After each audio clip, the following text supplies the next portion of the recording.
Good day, folks. Been a while since I wrote my article and thought I would jot down a few lines. Here we are again in November, the bleakest month of the year.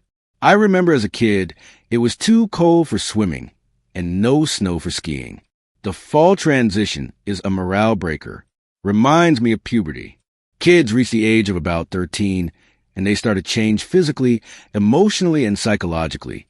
It is the dumbest time in anyone's life because they don't seem to fit anywhere. They are not children anymore, but they are not adults either.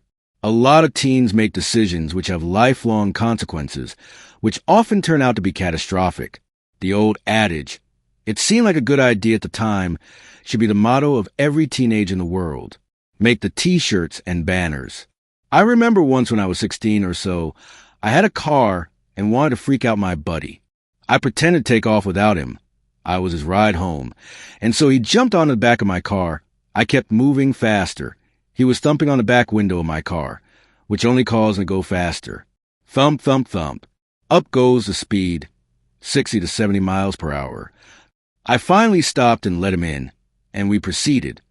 But it wasn't until the next day at school when relating the story to our buddies that I realized how dreadful it would have been if it had gone wrong. It seemed like a good idea at the time. Many people, when confronted with their own mortality, do what seems right at the time. They trust in their religion to save them from the judgment of God and get them to heaven.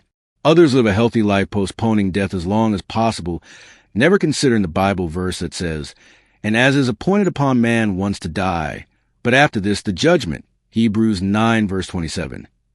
Death comes to us all no matter how healthy we are or how good our intentions. The judgment of God, however, can be averted, and that is the point of this article.